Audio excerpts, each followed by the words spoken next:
توی این ویدیو با دلیل و مدرک بهت ثابت میکنم که این آقای مستر دانکار اصلا به فکر تویی که سربازی یا تویی که پسری نیست و فقط تو رو به شکل یک کاسبی میبینه و داره از تو استفاده میکنه و سوار تو میشه و ترفندش هم ترفند پدر اسکندر مقدونیه. تفرقه بنداز و حکومت کن. میگی نه، به جایی که بیا الان کامنت بذاری فوش بدی اینجا رو نگاه. سلام عشقای داداش، حالتون چطوره؟ من نمیخوام این ویدیو طولانی باشه، فقط میخوام بهتون ثابت بکنم که جلوی چشمتون رو درست و باز ببینین. اصلا من نمیخوام، اصلا دنبال هیچی نیستم. حتی اگه ویو هم نگیره این پست به تو لایک و کامنت و سابسکرایب براتون نره. بریم ببینیم این سیگماهای اینستایی چرا چرت و پرتن، چرا به فکر من و تو نیستن و چرا دارن از ما جیب میدوزن و دارن تو جیبشون رو پر میکنن یا شاید هم مهره باشن.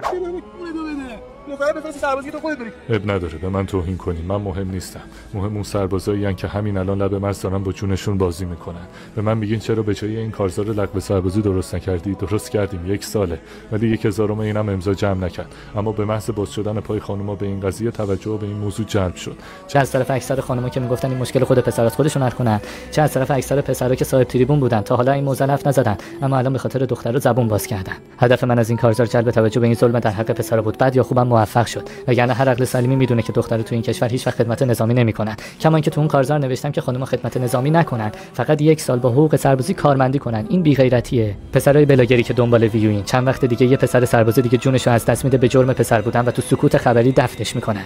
بی شرف این اگه صداتون در نیاد. خیلی خوب، توی چند سال گذشته، توی همین 1 سال گذشته کلی سرباز جونشون از دست دادن، توی مرز همه جا جونشون از دست دادن. بریم ببینیم این آقای دانکار به غیر از این 4-5 روز گذشته که اومده یه کارزار گذاشته و به صورت شانسی و پسرای سیکمای پیجش و اینا اومده الان شده 100,000 نفر 200,000 نفر هر چقدر امضا شده. درست آقا، داری میگی دخترا بیان برن کارمندی کنن 1 سال با حقوق کارمندی، اوکی، این حرف تو درسته، ولی بریم ببینیم تویی که داری میگی دلت برای پسرا میسوزه، داره برای مردا میسوزه، حرف درسته یا نه؟ ببینیم توی 1 سال گذشته چقدر از سربازی حرف زدی، چقدر حرف زدی. الان داری میگی چند وقت دیگه یکی میمیره نمیدونم فلانی، نگه صداتون در نیاد. ببینیم توی 1 سال گذشته چند تا ویدیو راجع به سربازی پسراتو درست کردی، چقدر ما پسرا برات مهم بودیم. این ویدیو رو 17 ساعت پیش گذاشته بود، یه ویدیو یه روز پیش راجع به کارزار گذاشته. خب قطعا الان باید راجع به کارزاری که خودش درست کرده ویدیو بذاره و تبلیغش کنه. یه ویدیوی دیگه بهشون خوش میگذره. این ویدیو که 2 روز پیش گذاشته دارن میگن سربازی و فلان اینا، اینم من بهتون توضیح میدم. اینم 2 روز پیش گذاشته. تا اینجا همش تبلیغ کارزارش بود که تو این 2-3 روز پیش 4 روز پیش گذاشته راجع به سربازی. بریم ببینیم تو 1 سال پیش حرفی راجع به این سربازایی که این همه فوت شدن، کشته شدن تو سرما گرما زده یا نزد. 16 ژانویه ربطی به سربازا نداره، داره راجع به یه چیز دیگه میگه، داره این راجع به این دخترا میگه. 24 ژانویه خط شوی دختر. 21 ژانویه اومده از آتوسا گذاشته. آتوسا که ویو داره عزیزم، چرا راجع بهش داری صحبت میکنی؟ تو که راجع به سربازا صحبت میکنی، نکنه آتوسا سربازه.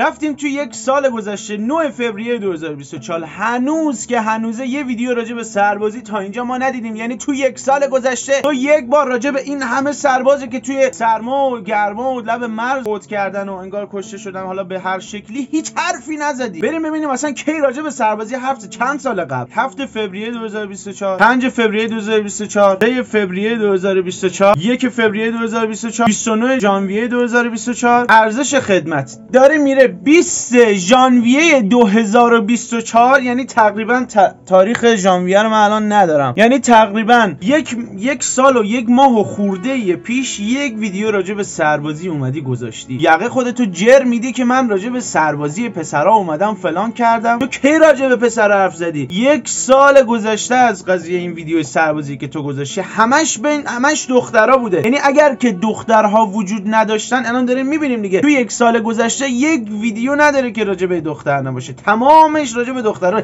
همین دخترها نبودن تو اصلا ویو نداشتی. راجع به چی صحبت میکردی؟ یه لحظه دخترها رو حذف کن ببینیم راجع به چی میتونی صحبت کنی. راجع به اون قضیه سربازی که اومده همچین چیزی کارزاری رو گذاشت و امضا کرد و این صحبت ها داره میگه من به فکر پسرام. میبینیم که توی 1 سال گذشته هیچ حرفی. این پستش هم ببین منتظر پارتنرت میمونی یا اون شخص انتخاب میکنی؟ اون شخص انتخاب میکنم. چرا یه دلیل بهم میدی؟ چون من مسئول زندگی خودم ام، نه مسئول زندگی بقیه. حتی با اینکه 2 سال باهاش بودی باز بله. کاش سربازا هم فقط مسئول زندگی خودشون بودن نه بقیه. اینجوری تو حتی نمیتونستی با آسایش امنیت بری شمال، چه برسه به اینکه بخوای با کیس پولدار جدیدت اوکی بشی. 20 ژانویه 2024 این آقا اومده یک پست راجع به سربازی گذاشته، یعنی 1 سال از این قضیه گذشته. بعد اومده کارزار سربازی رفتن دخترا رو گذاشته که پسرای سیگما پیجش و کلا پسرایی که سیگما هن و از غیرت هیچ حالشون نمیشه اونو امضا کنن. خب تا اینجا که فهمیدیم از زمانی که تو کارزار رو برداشتی گذاشتی به بعد و خواستی کارزار تو تبلیغ کنی، فقط اومدی ویدیو گذاشتی و خواستی از پسرا یک کیسه بدوزی و تو جیب تو پر کنی. شاید هم مهره باشی، چون کسی که دلار 93,000 تومانی رو داره میبینه بیشتر راجع به دلار 93,000 تومانی بهتره حرف بزنه. میدونی حتی اگه سربازی پسرا همین الان بیاد لغو بشه، تو هیچ وقت نمیای راجع به دلار 93,000 تومانی صحبت کنی. تو از اول اصلا قصد تو قضیت این بوده که حواسا رو شاید پرت کنی. چون من الان خیلی برام مهمتره که وضعیت خونه زندگی ما با دلار 93,000 تومانی چطور میگذره تا اینکه قراره برم سربازی یا نه. من این برام مهمتره. میدونی چرا؟ چون اگه 2 سال برم سربازی بیام، وقتی دلار باشه 10,000 تومان باشه 5,000 تومان، وقتی برگشتم هم حتی با یوروس کار کردن میتونم اون ماشینی که میخوام حتی همون پرایده رو بگیرم. ولی الان که دلار 100,000 تومانه، من اگه برم سربازی، اگه نرم سربازی، هر گوهی بخوام بخورم تا بخوام حتی همون پراید رو بگیرم، کلی جون من باید در بیاد. این قضیه خیلی مهمتر بوده. ولی تو یک کسی هستی که حواس همه رو خواستی از این قضیه پرت کنی. شاید یکی از دلایلی که این کارزار رو درست کردی این باشه. من هیچ وقت نمیام 100% اون فکری که راجع به کسی دارم، من فقط دارم فرضیه هامو میگم. هیچ وقت نمیام بگم 100% کسی اینجوری بوده، ولی یکی از دلایل سنگین و قویش میتونه همین باشه. ولی با تویی که رفتی این قضیه رو امضا کردی هستم عزیز دلم. در اتاق تو باز کن، در حالو باز کن، در اتاق خواهرت و در اتاق مادرت. برو ازشون بپرس خواهرت اگه اسنپ کار کنه کنسله. از خواهرت بپرس. اگه کسی که دوستش داشته باشی ولی اسنپ کار کنه برات کنسل میشه دیگه، کلا باهاش حرف نمیزنی. از دخترهای نزدیکت بپرس. الان اومده این اسنپ رو هی میگیره میکنه تو چشم پسرا به ما گفتن اسنپ کنسله. تو که میدونی عزیز دلم این اسنپ اصلا از کجا سناریوش ساخته شده. تو تمام این بلایند دیتا، یعنی بهترین کاری که الان پلیس کرد این بود که این بلایند دیتا رو تو تمام این بلایند دیتا به صورت دروغ اومد سناریو چینده شد برای دخترها برای پسرا که فقط این ویدیوها رو وایرال کنه و بولد کنه. پسری که دختر میگه کنسل، نگاه کن توی همه پسرا و همه دخترها خوب و بد هست. خب توی پسرا من شاید 40%شون لاشی باشن، شاید 30%شون لاشی باشن. توی دخترها شاید 20%، 30%، 40%شون هم پرست باشن، شاید هم همون هم نباشن، 10%شون باشن. این ویدیوهایی که دیدی اسنپ کنسل که این گرفته دستش، هیچ حرف دیگه راجع به دخترها نمیتونه بزنه. فقط میاد میگه اسنپ کنسله که بیاد بره روی اون نرو تویی که الان شاید داری اسنپ کار میکنی یا داری کارگری کار میکنی، هر اینو گرفته دست. برو از خواهرت بپرس آیا تو کسی که دوستش داشته باشی، کسی که تو رو بتونه از لحاظ روانی ارضا بکنه، بتونه تو رو دست خودش نگه داره، بتونه همه چیزایی که تو ذهنت هستش رو برطرف کنه، آیا اگر اسنپ کار کنه باهاش نمیمونی؟ 100% میگه میمونم. برو به مامانت بگو آقا تویی که داری میای امضا میکنی میگی دخترا میگن جدیدن همه میگن اسنپ کنسله، برو از مامانت بپرس. اگه الان بابا ورشکست بشه و بخواد بره اسنپ کار کنه یا هر کاری بکنه تو کنسلش میکنی، اینا همش سناریوی تو چرا نمیفهمی؟ کلا شاید 10%، 20%، 30% دخترها که همونطوری که پسرا هم لاشی دارن، دخترها هم شاید اینجوری باشن و آنپرست و این صحبت‌ها و اسنپ کنسل و از این حرفا باشن. اینا همش سناریو بود، تو فقط قسمت بول ماجرا رو دیدی. این قضیه میام جلو آروم میگم چون کسی توی خونه است. من الان 3 ساله که توی رابطه‌ام، حالا اونا هم میدونن 3 ساله که توی رابطه‌ام، من به هیچ کس و هیچ جا تا به حال همچین چیزی رو نگفتم. با کسی هم که از لحاظ خوشگلی هیچ کم نداره، با کسی هم که از لحاظ خانواده هیچ کم نداره، با کسی هم که پدر مادرش خیلی پول دارن و میلیونرن. من چی دارم؟ من تو این 3 سال اول آسانسور کار کردم، کارش پولش خوب نبود. من تو این 3 سال رفتم بنگاه کار کردم، دوست نداشتم، اومدم بیرون، همش بعد دروغ میگفتم. من تو این 3 سال رفتم کارباش کار کردم، رستوران کار کردم و الان نصف روز ویدیو یوتیوب میگیرم و نصف روز دیگم رو اسنپ کار میکنم. 3 سال با منه. چرا با منه؟ چرا کنسلم نکرده؟ چرا؟ این یک سوال از خودتون بپرسید. چرا یه دختری که از لحاظ همه چی، از لحاظ خانوادگی و پولی و مالی خودش دستش مستقل تو جیب خودشه، چرا منو کنسل نکرد؟ چرا؟ خب چرا مگه همه دخترا بد نیستن؟ چرا نکرده؟ چرا الان هنوز داریم وارد سال 4 میشیم؟ به نظر شما چرا؟ چون آقا من تمام اون رابطه‌های گوه و بدی که قبلا داشتم که حالا کنسل شدم نشدم به خاطر بیپولی، به خاطر با پولی، به خاطر فاصله، به خاطر هر چیزی، اونا بد بوده، از سر من گذشته رفته و من اونو نمیام پای دیگه همه دخترها بزنم. اون آدم بد بوده. ولی کسی که الان باهاش هستم یه آدم 10 از همه لحاظ و منی که الان هستم شاید 1 از 10 از لحاظ مالی هم نباشم، ولی با منه.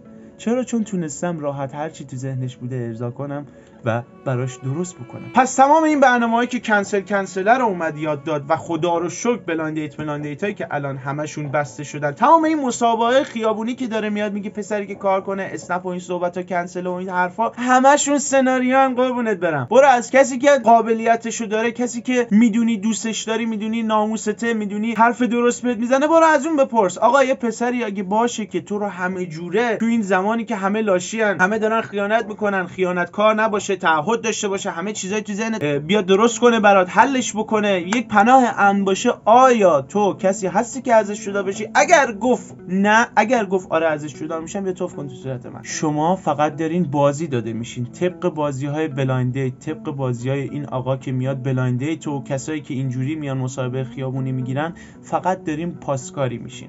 از این بلایند دیتا میایین پاسکاری میشین، ویو میدین به اینا، یه گالم تو کامنتاش فوش میدین، ویو میدین بهش، میرین قسمت اینا که این قسمت مثلا داره قسمت پسرا و دستش گرفته و مثلا میگه او اسنپ کنسل، پسرا همیشه باید دخترها رو تخمتون بگیرید، دخترها همشون بدن، اسنپ کار، اونی که میگه اسنپ کنسل، پسرا برای خودتون کار کنی. این فقط تنها کاری که میتونه بکنه بیاد صداشو کلوف کنه و چرت و پرت بگه و خوب تونسته توی مغز تو رسوخ بکنه با اینکه به تو مثلا این وایبو به تو بده از خودش که داره به فکر پسراست، ولی به قرآن مجید به فکر پسرانی. یعنی همین الان بیان بهش بگن این میلیارد این تومن رو بگیر و فردا بیا بگو تمام پسرا کسچرن، همه دخترها خوبن، اگر که این کارو نکرد بشاش تو صورت من. میام بشاش تو صورت من. این آدم تا زمانی که شما پسرا فکر کنین داره براتون کاری انجام میده، از همین پستا براتون درست میکنه و دوباره شما رو تحت تاثیر قرار میده با آهنگایی که میذاره پشت ویدیوهاش و این صحبتا. تنها کاری که داره میکنه از جیب پسرا، از طرف پسرا همینه. آقا با هم نگاه کردیم دیگه، منطقی باش. توی یک سال گذشته یک دونه پست راجع به سربازی به غیر از کارزارها، ببین 4-5 روز